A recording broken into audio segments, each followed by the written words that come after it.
Chers amis libéraux, je voudrais vous dire à quel point je suis heureux d'enfin pouvoir à nouveau m'adresser à vous. À vous qui m'avez accompagné pendant plus de 40 ans dans ce combat libéral, puisqu'il y a à peu près 40 ans, je devenais pour la première fois votre président. Alors, merci pour tout ce que vous avez apporté à notre mouvement politique. Merci pour votre engagement. Merci surtout pour votre compagnonnage amical. Chers amis, le projet qui est le nôtre, c'est, de mon point de vue et sûrement du vôtre aussi, le projet politique, économique, social, culturel, humain, le plus achevé. Celui qui, en tout cas, a amené les sociétés qui l'ont pratiqué à un niveau de développement absolument exceptionnel, incomparable, à un niveau aussi de liberté pour les citoyens et les citoyennes, le plus remarquable qu'on ait au cours de l'histoire. On a tenté, évidemment, le contre-projet libéral.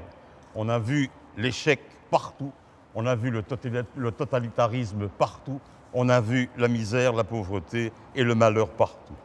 Parce qu'enfin, la démocratie libérale, c'est évidemment ce mode de société, ce mode de vie en commun qui respecte les droits fondamentaux, les droits les plus élémentaires, les libertés individuelles.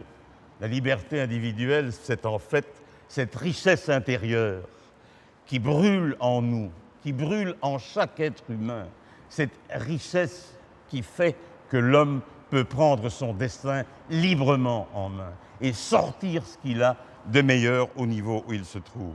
La démocratie représentative, dont la liberté est à la fois l'origine et la finalité, c'est une société ouverte, c'est une société juste, c'est une société plurielle, c'est une société active, c'est une société progressiste qui permet à tous d'accomplir ses rêves et ses ambitions. Alors ce projet aujourd'hui, il est porté par un good guy, il est porté par un homme viscéralement libéral. J'ai rencontré beaucoup de grands libéraux dans ma vie, j'ai rarement rencontré, sans doute jamais, un libéral aussi convaincu, aussi puissant, aussi fort de ses convictions, aussi audacieux, aussi fier dans le fond des idées et des convictions qu'il porte. C'est évidemment Georges-Louis Boucher. Je ne suis pas là pour flatter Georges-Louis Boucher, je n'ai plus rien à attendre de spécial de la politique, je n'ai plus qu'un objectif, jeter les dernières forces et les dernières énergies que j'ai pour soutenir son projet, pour soutenir sa capacité d'innovation, pour soutenir sa capacité de réformer les choses en profondeur, pour soutenir, dans le fond, la foi absolument inébranlable qui le porte dans ce combat.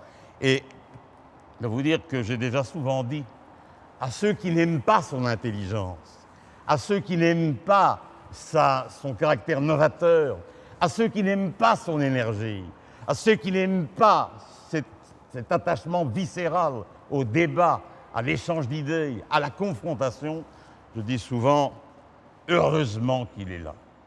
Parce qu'il incarne aujourd'hui, à mes yeux, sans doute, le meilleur contre-feu à tous les extrémismes. L'extrémisme, c'est l'ADN de l'extrémisme, et je le dis essentiellement aux jeunes, c'est le rejet de l'autre. Le libéralisme, ce n'est pas le rejet de l'autre. Le libéralisme, ce qu'il veut faire, c'est en fait associer les gens, rassembler les gens sur un fond commun de valeurs, sur des projets qui font le bonheur des gens. Et Georges-Louis Boucher, pour moi, c'est quelqu'un qui est vraiment une extrêmement rare qualité que l'on trouve en politique, c'est cette capacité de nourrir le débat. Donc de permettre à chaque citoyen de s'identifier à un projet, de dire « moi je préfère plus d'État, moi je veux moins d'État, moi je veux une sécurité sociale qui soit plus responsabilisante, moi je veux une sécurité sociale qui soit simplement généreuse, sans responsabiliser les gens ». Je crois que c'est ça que Georges-Louis Boucher incarne. Et je voudrais d'ailleurs dire qu'il n'incarne pas que ça. Aujourd'hui, le monde bascule. Alors, moi, je n'ai pas peur des évolutions brutales, mais le monde bascule, les valeurs basculent aussi. il y a de nouvelles valeurs, il y a de nouveaux concepts. On confond parfois un peu tout. Vous savez, la liberté n'autorise pas tout. Et il faut quand même que l'on réinvente en permanence cette notion de liberté. Et j'ai peur aujourd'hui, j'ai peur que nos libertés individuelles soient un peu mises à mal. Que ce soit dans le secteur bancaire, que ce soit dans le secteur sécuritaire, que ce soit dans le secteur médiatique, j'ai un peu peur, je crains quand même que nos libertés sont assez facilement remises en question. On va fouiller un peu trop dans la vie privée des gens, on ne respecte pas assez cette zone intime réservée que chaque être humain a en lui et que le libéralisme fondamentalement défend. Alors, chers amis, je voudrais dire que le rôle que Georges-Louis Boucher développe avec toute cette jeunesse autour de lui, avec nos militants, avec nos mandataires communaux, avec nos mandataires provinciaux, avec nos parlementaires, avec nos membres de sections locales, eh bien, c'est justement aussi un rôle de résistance. Résister à tout ce qui met en péril nos libertés individuelles. C'est ça l'ADN du libéralisme. Et si vous reprenez toute l'histoire de notre pays, eh bien, cette capacité de résistance et en même temps cette capacité de se projeter dans l'avenir en protégeant toutes ces libertés, c'est ça le libéralisme. Et moi, je m'y retrouve et c'est d'ailleurs ce qui me rend optimiste. Je voudrais, pour terminer quand même, juste rappeler que ce combat, pendant ces décennies, il a été porté, il a été réalisé, il a été réussi avec quand même un grand succès parce que nous sommes d'un parti relativement moyen et petit, nous sommes devenus un grand parti populaire. Je dois évidemment, en présentant ces vœux, rappeler le rôle essentiel qu'a joué notre Jean Gaulle, qui lui aussi, comme Georges-Louis Boucher d'ailleurs, était fier de porter les valeurs libérales. Il ne se cachait pas par rapport à ses convictions. Et alors Pierre Azette qui a été un ministre d'éducation exceptionnel. Et je pense que Pierre Azette, malgré, maintenant qu'il est aussi retraité, peut encore apporter beaucoup à cette réflexion. Jacques Simonet, je ne peux m'empêcher de penser que Bruxelles eût été différent si le malheur n'avait pas frappé la famille libérale avec le décès de notre ami Jacques Simonet. Chers amis, j'ai rencontré à peu près 7 ou 8 présidents de partis. Je vous dirais que je suis un homme heureux aujourd'hui. Je pense que chacun et chacune, à sa façon, tous les parlementaires, les collaborateurs de nos groupes, les collaborateurs du parti, ont mis le meilleur au service de nos idées. Mais je vais terminer par une vraie note d'optimisme.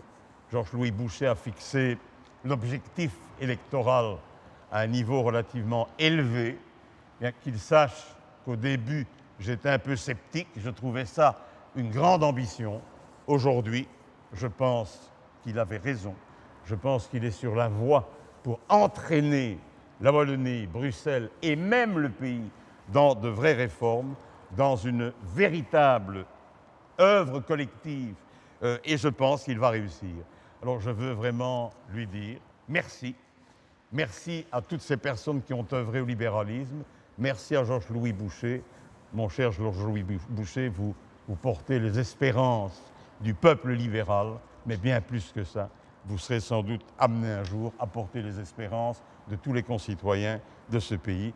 Je vous en remercie d'avance. Sachez une chose, je suis fier de vous et fier d'être libéral.